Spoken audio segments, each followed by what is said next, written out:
Great news, cartoon and football fans. My new book, Fashion Girl 3.0, is now on sale. The fourth book in the Fashion Girl series and the first full-fledged novel. Look for it on Amazon, iTunes, Barnes & Noble's website, and other sites where books are sold. At the end of this video, I will give you a brief description about this new book.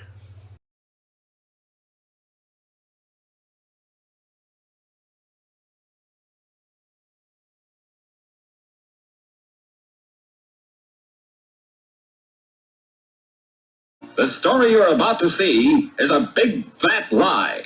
No names have been changed to protect anybody. Now in its 44th year in operation, combining cartoons and football together since 1981. This is America's first and foremost fantasy football league. We are the USCFL. The United States Cartoon Football League.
Let's get ready to rumble!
And now, the USCFL Network, in association with YouTube, presents the USCFL Postgame Show. Here's once again is Robbie Graham.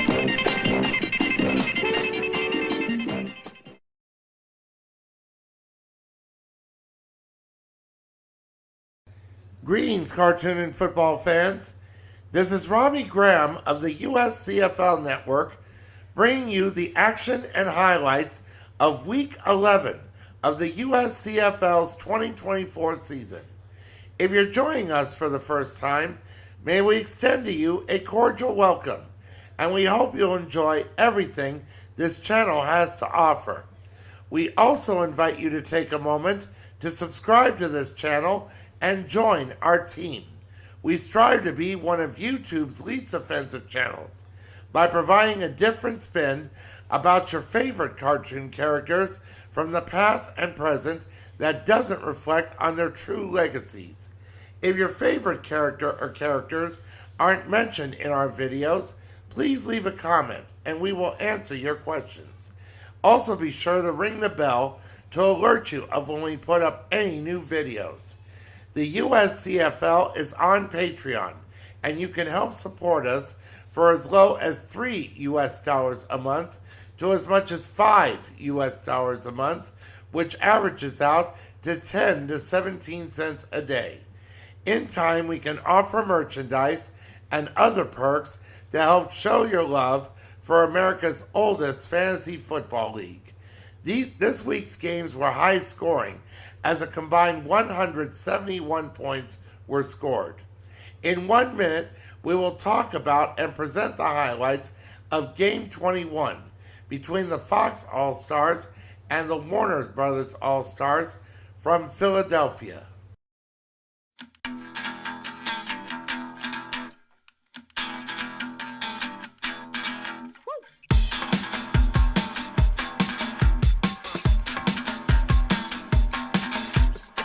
Bad boy just stepped in town. The bad boy stepped in town. Ask for me, I'm world renowned. You ain't heard of the basketball fuck around.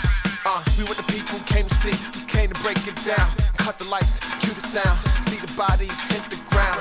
Them pretty girls from Texas, they wanna wear my Stetson. They call me futuristic, they think I'm Mr. Jackson. Follow this tour bus, we'll get you to the next show. Unforgettable, do this till we get old. We go all around the world, everybody singing along. We're never looking back, it's a long, long way from our home. Ooh, tell the sheriff, the party's going on all night long. Welcome back. In Philadelphia, the Fox All-Stars and the Warner Brothers All-Stars scored a combined 82 of those 171 points. As we get down to the wire, the scores will get higher and the games get more intense. As we have pointed out in past seasons, that in round 3, all 16 teams knows that if they lose in this round, their season is over. This is the case for Cartoon Network, the Modern Cartoon All-Stars, the Classic Cartoon All-Stars, and the Comic Strip All-Stars. Will Fox or Warner Brothers join these teams? Here's what happened in this high-scoring game. In the first quarter, Warner Brothers got things off as Bugs Bunny threw an 8-yard touchdown pass to Marvin the Martian to go up 7-0. 4 minutes later, Lana Kane from Archer scored a touchdown from 3 yards out to tie the game at 7 at the end of the first quarter. In the second quarter, Wile E. Coyote put on a kicking clinic as he put up 4 field goals, as Milhouse Van Houten of The Simpsons put up 1 field goal, as Warner Brothers went into halftime leading 19-10. In the third quarter, Wile's 5th field goal extended the lead 22-10. Nearly 8 minutes later, Bugs Bunny threw his second touchdown pass to Hampton J. Pig from Tiny Toon Adventures from 82 yards out to go up 29-10. Milhouse's second field goal kept Warner Brothers ahead 29-13 at the end of the third quarter. In the fourth quarter, Fox did try to mount a comeback. Bart Simpson threw a 28-yard touchdown pass to backup receiver Luis Belcher from Bob's Burgers, but failed on the 2-point conversion to trail 29-19 with over 13 minutes left in the game. Less than 2 minutes later, Yosemite Sam recovered a fumble and ran it in from 18 yards out to extend the lead 36-19. More than 3 minutes later, Bugs Bunny threw his third touchdown pass to the Roadrunner from 31 yards out to go up 43-19 with over 8 minutes remaining. With over 5 minutes left, Bart Simpson threw his second touchdown pass to Glenn Quagmire of Family Guy and failed again on the 2-point conversion as Fox trailed 43-25. Over a minute later, Bugs Bunny threw his fourth touchdown pass and second to Marvin the Martian from 1 yard out and extended the lead 50-25. With under 2 minutes left, Bart threw his third touchdown pass to his sister Lisa from 2 yards out. But it wasn't enough as Warner Brothers won 50-32. Warner Brothers will advance to the quarterfinals while Fox is eliminated from the tournament and finishes in 12th place. As for the stats in this game, beginning with Fox, Bart Simpson finished 39 of 54 for 440 yards, 3 touchdowns, and 2 interceptions. Philip J. Fry of Futurama rushed for 65 yards on 22 carries. Taranga Leela, also of Futurama, led the receivers as she caught 6 passes for 129 yards. Bobby Hill from King of the Hill led the defense with 6 tackles, 1 assist, and 1 sack. Milhouse Van Houten finished with 8 points. For Warner Brothers, Bugs Bunny finished 27 of 39 for 365 yards, 4 touchdowns, and 3 interceptions. He also rushed for 52 yards on 6 carries. Daffy Duck rushed for 140 yards on 30 carries. Speedy Gonzalez led the receivers as he caught 8 passes for 115 yards. Liaco Warner of Animaniacs led the defense with 7 tackles and 3 assists. Yosemite Sam, the player of the game, with 6 tackles, 1 assist, 1 fumble recovery, and the defensive touchdown he scored in the 4th quarter. Wile E. Coyote finished with 20 points. And here's the highlights of this game, courtesy of EA Sports.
In 1 minute, we will talk about and present the highlights of Game 22 between the Nickelodeon All-Stars and the DC Comics All-Stars from Kansas City.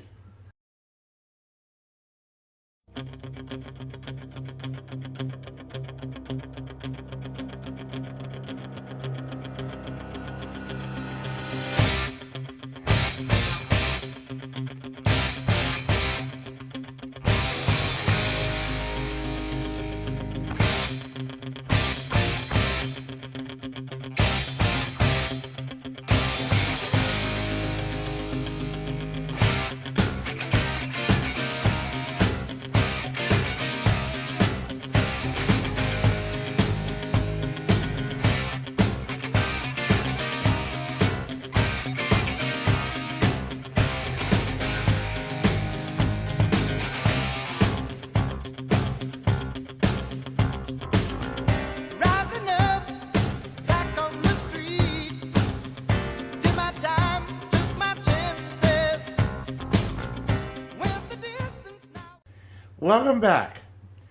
In Kansas City, the other 89 points scored this week was the second highest scoring game this season, as the Nickelodeon All-Stars took on the DC Comics All-Stars to advance to the quarterfinals.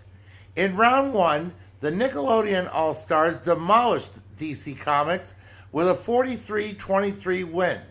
Nickelodeon seems to do well in round one. They falter in round two, and their season is on the line in week 3. As for DC Comics, they bounced back from that round one loss and won against the Dick All-Stars, but barely, 29-25. Now the stakes were higher, and their seasons hung in the balance. The only score of the first quarter was a Batgirl field goal as DC Comics led 3-0. In the second quarter was the busiest of the season with an unprecedented 7 scores. First, Sam Manson of Danny Phantom tied the game at 3. More than 2 minutes later, Wonder Woman threw a 56-yard touchdown pass to Zatanna as one Nickelodeon defender literally pushed her into the end zone to go up 10-3.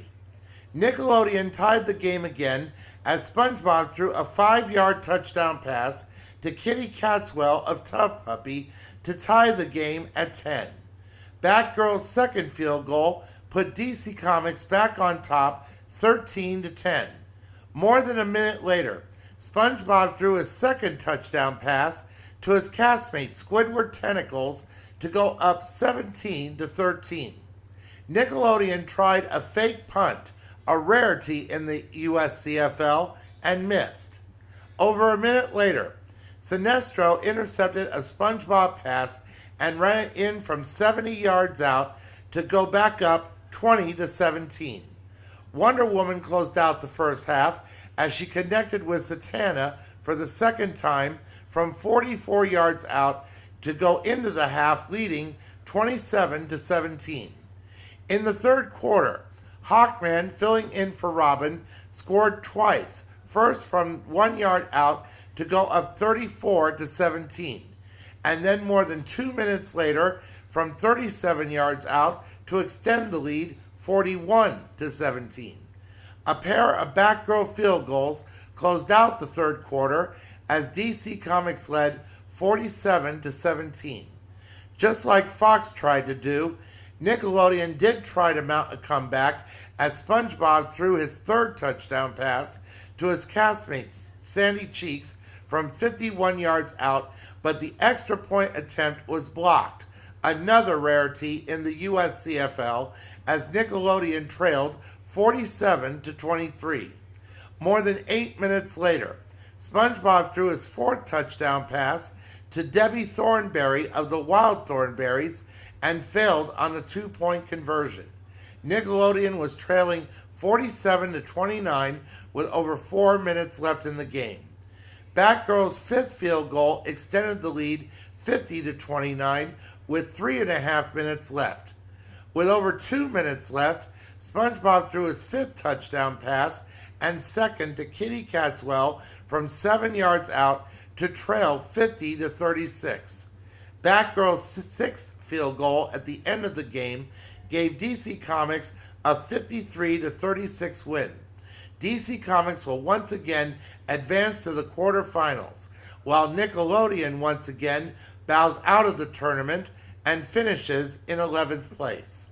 As for the stats in this game, beginning with Nickelodeon, SpongeBob finished 36 of 55 for 529 yards, 5 touchdowns, and 2 interceptions. Danny Phantom rushed for 81 yards on 24 carries. Sandy Cheeks led the receivers as she caught 13 passes for 211 yards and 1 touchdown, 1 catch shy of tying the all-time record. Verminia's Snaptrap of Tough Puppy led the defense with 6 tackles and 4 assists. Sam Manson finished with 6 points. For DC Comics, Wonder Woman finished 23 of 41 for 376 yards, 2 touchdowns, and 4 interceptions. Robin rushed for 197 yards on 37 carries. Zatanna led the receivers as she caught 5 passes for 126 yards and 2 touchdowns. Harley Quinn led the defense with 7 tackles, 2 assists, and 1 interception. Sinestro, the player of the game, had 3 tackles, 4 assists, 1 sack, 1 interception, and the pick 6 he had in the second quarter. Batgirl finished with a season-high 23 points. The fake punt and missed extra point are featured in the highlights, and here's the highlights of this game, courtesy of EA Sports.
In 1 minute, we will continue our series of player profiles with a character beloved by millions of fans all over the world, as we will profile Bugs Bunny, the world's #2 cartoon character.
Welcome back.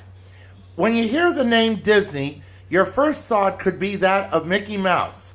But when you hear the name Warner Brothers or Looney Tunes, you might first think of this week's player we're profiling. This week we're profiling Bugs Bunny, Warner Brothers' answer to Mickey Mouse and the world's #2 cartoon character.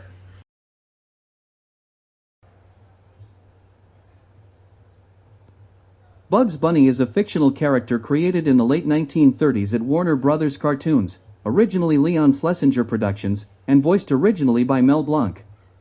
Bugs is best known for his featured roles in the Looney Tunes and Merry Melodies series of animated short films, produced by Warner Brothers. Earlier iterations of the character first appeared in Ben Hardaway's Porky's Hare Hunt, 1938, and subsequent shorts before Bugs' definitive characterization debuted in Tex Avery's A Wild Hare, 1940. Bob Gibbons, Chuck Jones, and Robert McKimson are credited for defining Bugs' design. Bugs is an anthropomorphic gray-and-white rabbit or hare who is characterized by his flippant, insouciant personality. He is also characterized by a Brooklyn accent, his portrayal as a trickster, and his catchphrase "What's up, Doc?" Through his popularity during the golden age of American animation, Bugs became an American cultural icon and Warner Brothers' official mascot. Bugs starred in more than 160 short films produced between 1940 and 1964. He has since appeared in feature films, television shows, comics, and other media. He has appeared in more films than any other cartoon character, is the 9th most portrayed film personality in the world, and has his own star on the Hollywood Walk of Fame. According to Chase Craig, who wrote and drew the first Bugs Bunny comic Sunday pages and the first Bugs comic book, Bugs was not the creation of any one man. However, he rather represented the creative talents of perhaps 5 or 6 directors and many cartoon writers, including Charlie Thorson. In those days, the stories were often the work of a group who suggested various gags, bounced them around and finalized them in a joint story conference. A prototype Bugs Rabbit with some of the personality of a finalized Bugs, though looking very different, was originally featured in the film Porky's Hare Hunt, released on April 30, 1938. It was co-directed by Ben Bugs Hardaway and an uncredited director Cal Dalton, who was responsible for the initial design of the rabbit. This cartoon has an almost identical plot to Avery's Porky's Duck Hunt, 1937, which had introduced Daffy Duck. Porky Pig is again cast as a hunter tracking his silly prey who is more interested in driving his pursuer insane and less interested in escaping. Hare Hunt replaces the little black duck with a small white rabbit. According to Friz Frilling, Hardaway and Dalton had decided to dress the duck in a rabbit suit. The white rabbit had an oval head and a shapeless body. In characterization, he was a rural buffoon. Mel Blanc gave the character a voice and laugh much like those he later used for Woody Woodpecker. He was loud, zany with a goofy, guttural laugh. The rabbit character was popular enough with audiences that the Termite Terrace staff decided to use it again. The rabbit comes back in Presto Chango, 1939, directed by Chuck Jones, where he is the pet rabbit of unseen character Shamfu the Magician. 2 dogs, fleeing the local dog catcher, enter the rabbit's absent master's house. The rabbit harasses them but is ultimately bested by the bigger of the 2 dogs. This version of the rabbit was cool, graceful, and controlled. He retained the guttural laugh but was otherwise silent. The rabbit's third appearance comes in Harum Scarum, 1939, directed again by Dalton and Hardaway. This cartoon, the first in which he is depicted as a gray bunny instead of a white one, is also notable as the rabbit's first singing role. Charlie Thorson, lead animator on the film, gave the character a name. He had written Bugs Bunny on the model sheet that he drew for Hardaway. In promotional material for the cartoon, including a surviving 1939 press kit, the name on the model sheet was altered to become the rabbit's own name, Bugs Bunny, quotation marks only used, on and off, until 1944. In his autobiography, Blunt claimed that another proposed name for the character was Happy Rabbit. In the actual cartoons and publicity, however, the name Happy only seems to have been used in reference to Bugs Hardaway. In Harum Scarum, a newspaper headline reads, Happy Hardaway. Animation historian David Gerstein disputes that Happy Rabbit was ever used as an official name, arguing that the only usage of the term came from Mel Blanc himself in humorous and fanciful tales he told about the character's development in the 1970s and 1980s. The name Bugs Bunny was used as early as August 1939 in the motion picture Harold, in a review for the short Harum Scarum. Thorson had been approached by Ted Pierce, head of the story department, and asked to design a better look for the rabbit. The decision was influenced by Thorson's experience in designing hares. He had designed Max Hare in Toby Tortoise Returns, Disney, 1936. For Hardaway, Thorson created the model sheet previously mentioned, with 6 different rabbit poses. Thorson's model sheet is a comic rendition of the stereotypical fuzzy bunny. He had a pear-shaped body with a protruding rear end. His face was flat and had large expressive eyes. He had an exaggerated long neck, gloved hands with 3 fingers, oversized feet, and a smart aleck grin. The result was influenced by Walt Disney Animation Studios' tendency to draw animals in the style of cute infants. He had an obvious Disney influence but looked like an awkward merger of the lean and streamlined Max Hare from The Tortoise and the Hare, 1935, and the round, soft bunnies from Little Hiawatha, 1937. In Jones Elmer's Candid Camera, 1940, the rabbit first meets Elmer Fudd. This time the rabbit looks more like the present-day Bugs, taller and with a similar face, but retaining the more primitive voice. Candid Camera's Elmer character design is also different, taller and chubbier in the face than the modern model, though Arthur Q. O'Brien's character voice is already established. While Porky's Hare Hunt was the first Warner Brothers cartoon to feature what would become Bugs Bunny, a wild hare, directed by Tex Avery and released on July 27, 1940, is widely considered to be the first official Bugs Bunny cartoon. It is the first film where both Elmer Fudd and Bugs, both redesigned by Bob Gibbons, are shown in their fully developed forms as Hunter and Tormentor, respectively, the first in which Mel Blanc uses what became Bugs' standard voice, and the first in which Bugs uses his catchphrase, "What's up, Doc?" A Wild Hare was a huge success in theaters and received an Academy Award nomination for Best Cartoon Short Subject. For the film, Avery asked Gibbons to remodel the rabbit. The result had a closer resemblance to Max Hare. He had a more elongated body, stood more erect, and looked more poised. If Thorson's rabbit looked like an infant, Gibbons' version looked like an adolescent. Blanc gave Bugs the voice of a city slicker. The rabbit was as audacious as he had been in Harum Scarum and as cool and collected as in Presto Change O.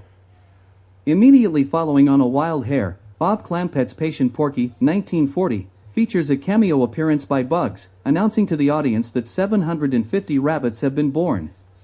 The gag uses Bugs' Wild Hare visual design, but his goofier pre-Wild Hare voice characterization. The second full-fledged role for the mature Bugs, Chuck Jones Elmer's Pet Rabbit, 1941, is the first to use Bugs' name on screen. It appears in a title card, featuring Bugs Bunny, at the start of the film, which was edited in following the success of A Wild Hare. However, Bugs' voice and personality in this cartoon is noticeably different, and his design was slightly altered as well. Bugs' visual design is based on the earlier version in Candid Camera and A Wild Hare, but with yellow gloves, as seen in Harum Scarum, and no buck teeth, has a lower-pitched voice and a more aggressive, arrogant, and thuggish personality instead of a fun-loving personality. After Pet Rabbit, however, subsequent Bugs appearances returned to normal, the Wild Hare visual design and personality returned, and Blanc reused the Wild Hare voice characterization. Hiawatha's Rabbit Hunt, 1941, directed by Friz Freleng, became the second Bugs Bunny cartoon to receive an Academy Award nomination. The fact that it did not win the award was later spoofed somewhat in What's Cookin' Doc? 1944, in which Bugs demands a recount, claiming to be a victim of sabotage after losing the Oscar to James Cagney, and presents a clip from Hiawatha's Rabbit Hunt to prove his point.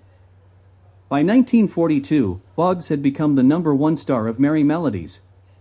The series was originally intended only for one-shot characters in films after several early attempts to introduce characters, Foxy, Goopy Gear, and Piggy, failed under harmonizing. By the mid-1930s, under Leon Schlesinger, Merry Melodies started introducing newer characters. Bugs Bunny Gets the Boyd, 1942, shows a slight redesign of Bugs, with less prominent front teeth and a rounder head. The character was later reworked by Robert McKimson, then an animator in Clampet's unit, for Tortoise Wins by a Hair, 1943, with more slanted eyes, longer teeth, and a much larger mouth. The redesign at first was only used in the films created by Clampet's unit, but in time it was taken up by the other directors, with Freleng and Frank Tashlin the first. McKimson would use another version of the rabbit by Gene Blanchard until 1949, as did Art Davis for the one Bugs Bunny film he directed, Bowery Bugs, when he started using the version he had designed for Clampett. Jones came up with his own slight modification, and the voice had slight variations between the units. Bugs also made cameos in Avery's final Warner Brothers cartoon, Crazy Cruise. Since Bugs' fifth appearance in A Wild Hare, he appeared in color Looney Tunes and Merry Melodies films, making him one of the few recurring characters created for the series in the Schlesinger era prior to the full conversion to color, alongside Egghead, Inky, Sniffles, and Elmer Fudd, who actually coexisted in 1937 along with Egghead as a separate character. While Bugs made a cameo in Porky Pig's Feet, 1943, this was his only appearance in a black and white Looney Tunes film. He did not star in a Looney Tunes film until that series made its complete conversion to only color cartoons beginning in 1944. Buckaroo Bugs was Bugs' first film in the Looney Tunes series and was also the last Warner Brothers cartoon to credit Schlesinger, as he had retired and sold his studio to Warner Brothers that year. Bugs' popularity soared during World War II because of his free and easy attitude, and he began receiving special star billing in his cartoons by 1943. By that time, Warner Brothers had become the most profitable cartoon studio in the United States. In company with cartoon studios such as Disney and Famous Studios, Warner's pitted its characters against Adolf Hitler, Benito Mussolini, Francisco Franco, and the Japanese. Bugs Bunny Nips the Nips, 1944, features Bugs at odds with a group of Japanese soldiers. This cartoon has since been pulled from distribution due to its depiction of Japanese people. One U.S. Navy propaganda film saved from destruction features the voice of Mel Blanc in Tokyo Woes, 1945, about the propaganda radio host Tokyo Rose. He also faces off against Hermann Göring and Hitler in Hermite's Hair, 1945, which introduced his well-known reference to Albuquerque as he mistakenly winds up in the Black Forest of Joymany instead of Las Vegas, Nevada. Bugs also appeared in the 1942 two-minute U.S. War Bonds commercial film Any Bonds Today, along with Porky and Elmer. At the end of Super Rabbit, 1943, Bugs appears wearing a United States Marine Corps dress blue uniform. As a result, the Marine Corps made Bugs an honorary Marine Master Sergeant. From 1943 to 1946, Bugs was the official mascot of Kingman Army Airfield, Kingman, Arizona, where thousands of aerial gunners were trained during World War II. Some notable trainees included Clark Gable and Charles Bronson. Bugs also served as the mascot for 530 Squadron of the 380th Bombardment Group, 5th Air Force, U.S. Air Force, which was attached to the Royal Australian Air Force and operated out of Australia's Northern Territory from 1943 to 1945, flying B-24 Liberator bombers. Bugs riding an air-delivered torpedo served as the squadron logo for Marine Torpedo/Bombers Squadron 242 in the Second World War. Additionally, Bugs appeared on the nose of B-24J Sharp 42-110157 in both the 855th Bomb Squadron of the 491st Bombardment Group, Heavy, and later in the 786th BS of the 466 THBG-H, both being part of the 8th Air Force operating out of England. In 1944, Bugs Bunny made a cameo appearance in Jasper Goes Hunting, a Puppetons film produced by rival studio Paramount Pictures. In this cameo, animated by McKimson, with Blunt providing the usual voice, Bugs, after being threatened at gunpoint, pops out of a rabbit hole, saying his usual catchphrase. After hearing the orchestra play the wrong theme song, he realizes, hey, I'm in the wrong picture, and then goes back in the hole. Bugs also made a cameo in the Private Snafu short gas, in which he is found stowed away in the titular private's belongings. His only spoken line is his usual catchphrase. Although it was usually Porky Pig who brought the Looney Tunes films to a close with his stuttering, that's all, folks, Bugs replaced him at the end of Hair Tonic and Baseball Bugs, bursting through a drum just as Porky did, but munching on a carrot and saying, in his Bronx/Brooklyn accent, and that's the end. After World War II, Bugs continued to appear in numerous Warner Brothers cartoons, making his last Golden Age appearance in False Hair, 1964. He starred in over 167 theatrical short films, most of which were directed by Friz Freleng, Robert McKimson, and Chuck Jones. Freleng's Nighty Night Bugs, 1958, in which a medieval Bugs trades blows with Yosemite Sam and his fire-breathing dragon, which has a cold, won an Academy Award for Best Cartoon Short Subject, becoming the first and only Bugs Bunny cartoon to win said award. 3 of Jones' films, Rabbit Fire, Rabbit Seasoning, and Duck. Rabbit, Duck. Compose what is often referred to as the Rabbit Season/Duck Season trilogy and were the origins of the rivalry between Bugs and Daffy Duck. Jones' classic What's Opera, Doc? 1957, casts Bugs and Elmer Fudd in a parody of Richard Wagner's Der Ring der Nibelungen. It was deemed culturally significant by the United States Library of Congress and selected for preservation in the National Film Registry in 1992, becoming the first cartoon short to receive this honor. In the fall of 1960, ABC debuted the primetime television program The Bugs Bunny Show. This show packaged many of the post-1948 Warner's cartoons with newly animated wraparounds. Throughout its run, the series was highly successful, and helped cement Warner Brothers Animation as a mainstay of Saturday morning cartoons. After 2 seasons, it was moved from its evening slot to reruns on Saturday mornings. The Bugs Bunny Show changed format and exact title frequently but remained on network television for 40 years. The packaging was later completely different, with each cartoon simply presented on its own, title and all, though some clips from the new bridging material were sometimes used as filler. Bugs did not appear in any of the post-1964 Looney Tunes and Merry Melodies films produced by DePatie Freleng Enterprises or Seven Arts Productions, nor did he appear in Filmation's Daffy Duck and Porky Pig Meet the Groovy Ghoulies. He did, however, have 2 cameo appearances in the 1974 Joe Adamson short A Political Cartoon, one at the beginning of the short where he campaigns on behalf of equal rights for cartoon characters everywhere, and another in which he is interviewed at a pet store, where he is on sale as an Easter rabbit. Bugs was animated in this short by Mark Kousler. He did not appear in new material on screen again until Bugs and Daffy's Carnival of the Animals aired in 1976. From the late 1970s through the early 1990s, Bugs was featured in various animated specials for network television, such as Bugs Bunny's Thanksgiving Diet, Bugs Bunny's Easter Special, Bugs Bunny's Looney Christmas Tales, and Bugs Bunny's Bustin' Out All Over. Bugs also starred in several theatrical compilation features during this time, including the United Artists distributed documentary Bugs Bunny, Superstar, 1975, and Warner Brothers' own releases, the Bugs Bunny/Road Runner movie, 1979, the Looney Bugs Bunny movie, 1981, Bugs Bunny's third movie, 1001 Rabbit Tales, 1982, and Daffy Duck's Quackbusters, 1988. In the 1988 live-action/animated comedy Who Framed Roger Rabbit, Bugs appeared as one of the inhabitants of Toontown. However, since the film was being produced by Disney, Warner Brothers would only allow the use of their biggest star if he got an equal amount of screen time as Disney's biggest star, Mickey Mouse. Because of this, both characters are always together in frame when on screen. Roger Rabbit was also one of the final productions in which Mel Blanc voiced Bugs, as well as the other Looney Tunes characters, before his death in 1989. Bugs later appeared in another animated production featuring numerous characters from rival studios, the 1990 drug prevention TV special cartoon All-Stars to the Rescue. This special is notable for being the first time that someone other than Blanc voiced Bugs and Daffy. Both characters were voiced by Jeff Bergman for this. Bugs also made guest appearances in the early 1990s television series Tiny Toon Adventures, as the principal of Acme University and the mentor of Babs and Buster Bunny. He made further cameos in Warner Brothers' subsequent animated TV shows Tasmania, Animaniacs, and Hysteria. Bugs returned to the silver screen in Box Office Bunny, 1991.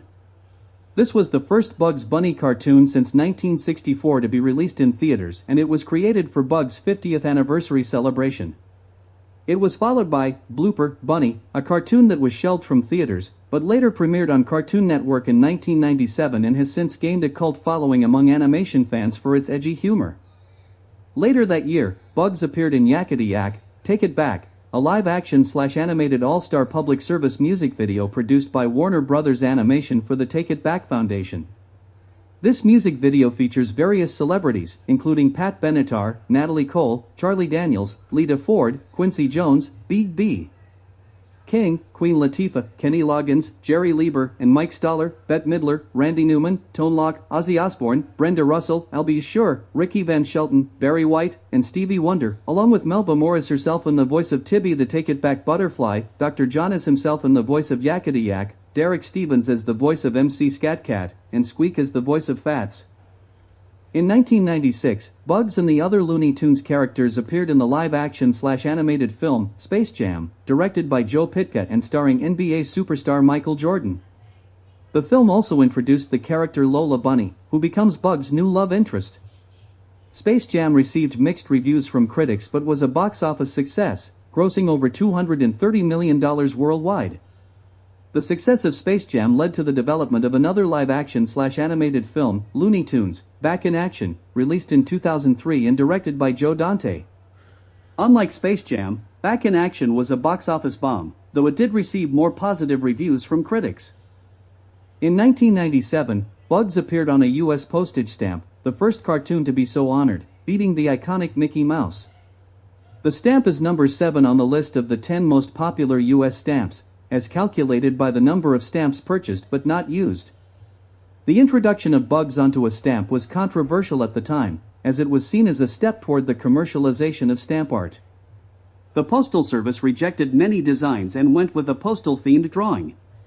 Avery Dennison printed the Bugs Bunny stamp sheet, which featured a special 10-stamp design and was the first self-adhesive souvenir sheet issued by the U.S. Postal Service.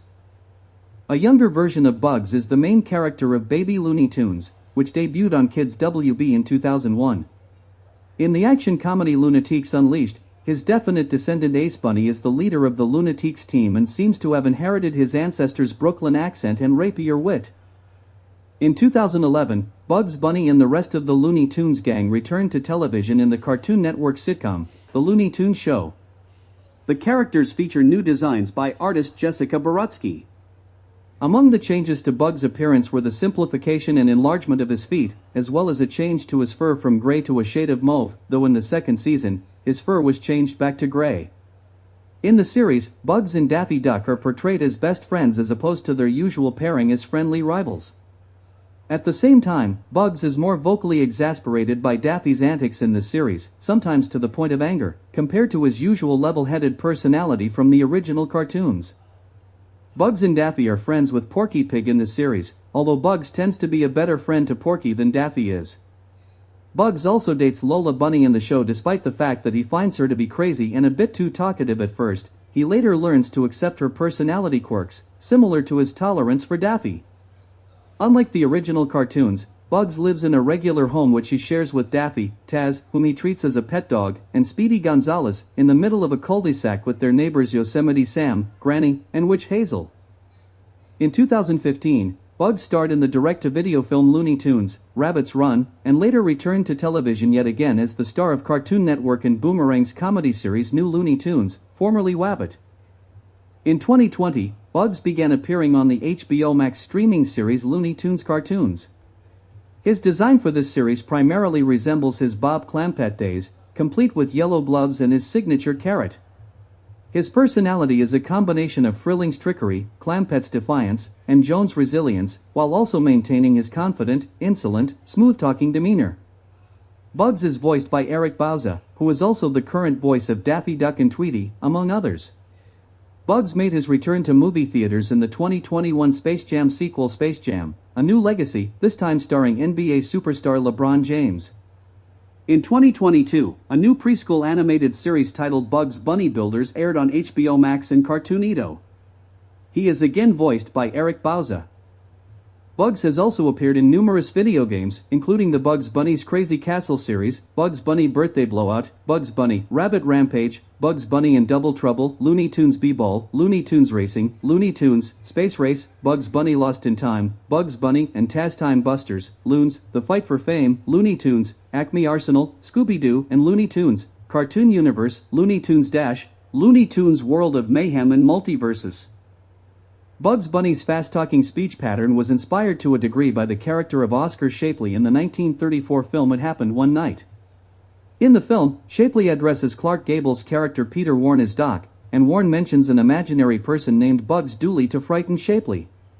Referring to the same film, Friz Freleng, Chuck Jones and Bob Clampett all claimed that Bugs' nonchalant carrot-chewing style came from a scene where Gable's character eats a carrot while talking. The carrot-chewing scenes are generally followed by Bugs' most well-known catchphrase, "What's up, Doc?" which was written by director Tex Avery for his first Bugs Bunny film, A Wild Hare, 1940. Avery explained later that it was a common expression in his native Texas and that he did not think much of the phrase. Back then Doc meant the same as dude does today. When the cartoon was first screened in theaters, the "What's up, Doc?" scene generated a tremendously positive audience reaction. As for his time in the USCFL, Bugs Bunny along with the rest of the Looney Tunes joined the league in 1983 as part of the big expansion of 1983. Warner Brothers and Disney are the two oldest teams in the league after the Jim Henson All-Stars retired in 2023. Bugs had played for the league title 4 times, winning twice, including game MVP of Go for the Goal 18 in 1986. Bugs is one of 8 quarterbacks to throw for more than 75,000 yards.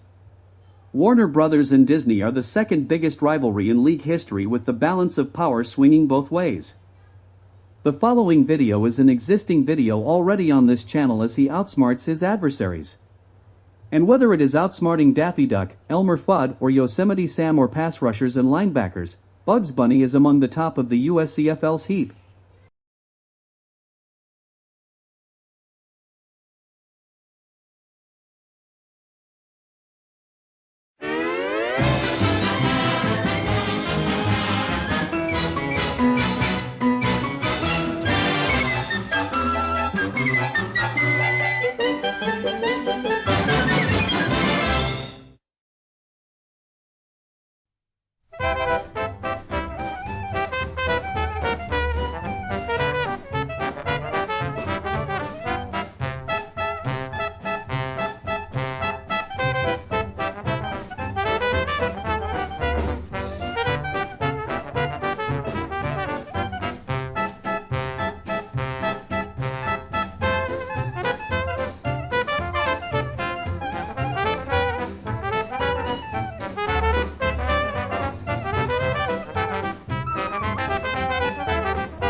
The merry-go-round broke down as we went round and round.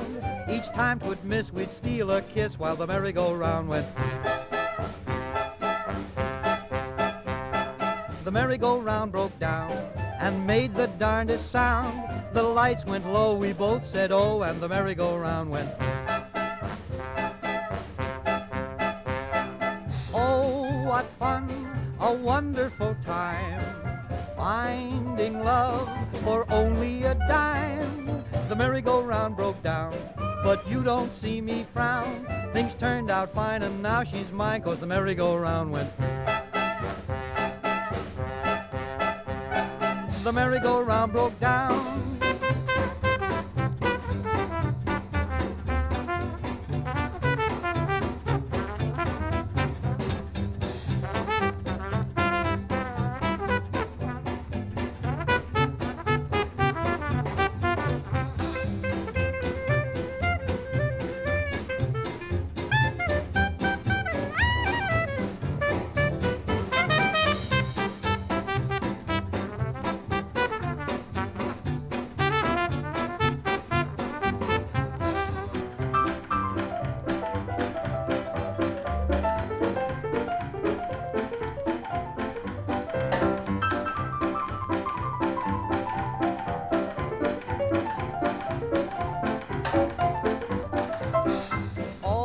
what fun, a wonderful time, finding love for only a dime.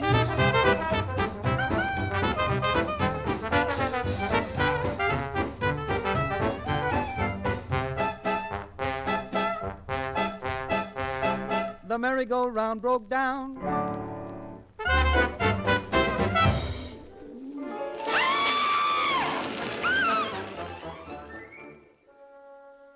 Now what's eating them? Huh. You'd think they never saw a rabbit before.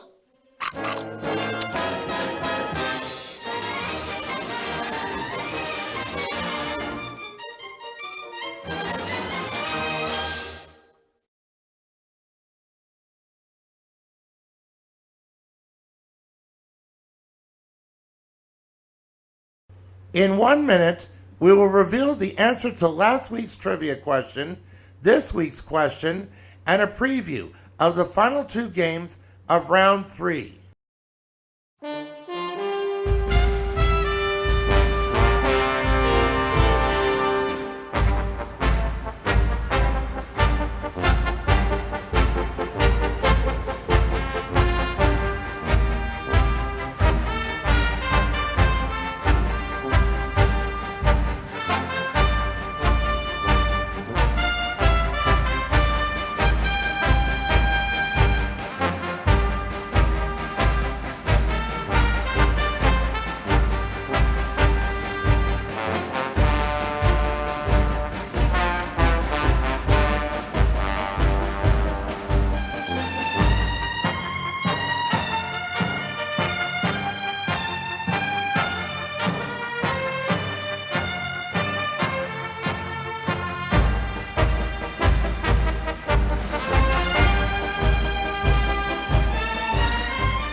Welcome back. Now for the answer to last week's trivia question. We asked that Phineas J. Whoopi is a friend and advisor to which cartoon character? If you guessed Tennessee Tuxedo, you're correct.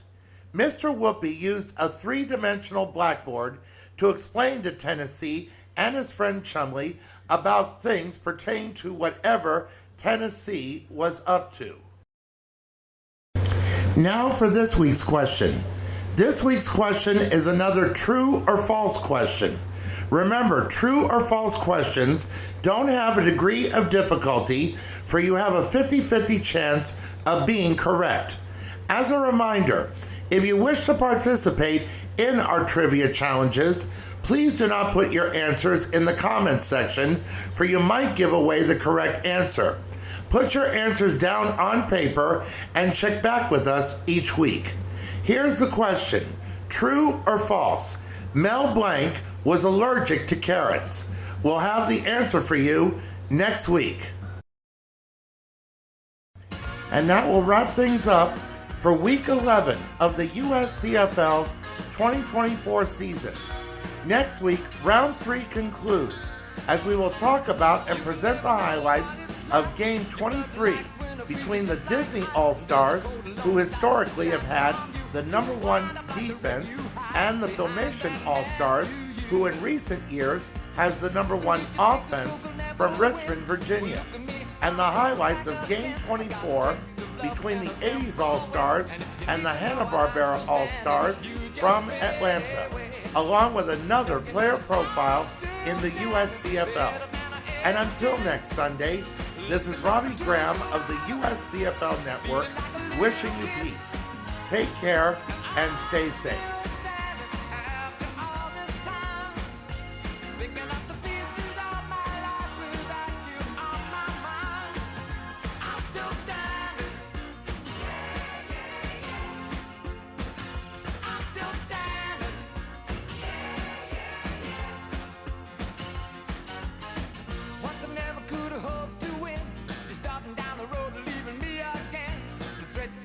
Were meant to cut me down, and if my love was just a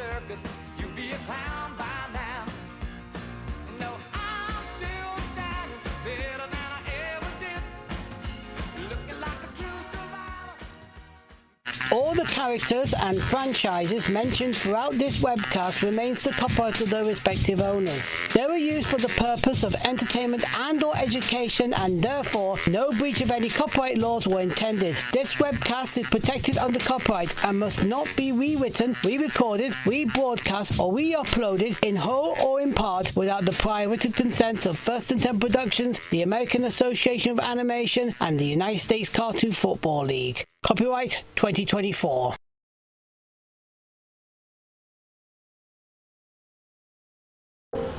Pick up a copy of my newest book, Fashion Girl 3.0, now on sale. The fourth book of the Fashion Girl series and the first full-fledged novel. It's available on Amazon, iTunes, Barnes & Noble's website, and other sites where books are sold. Read about and meet Daphne Sandra Bates, daughter and granddaughter of the previous Fashion Girls, as she becomes the third woman to be called Fashion Girl. Follow Miss Bates as she learns what it takes to be a superheroine, her trials and tribulations, her presentation to the world, her first mission, and a final battle with her mother makes this a must-read story for mature readers over the age of 18. The book is available in paperback for $20.99 US dollars. The hardcover for $43.99 US dollars because of the extra material used, and $7.99 US dollars in digital form. Pick up your copy of Fashion Girl 3.0 today. Fashion Girl is an intellectual property of the United States Cartoon Football League.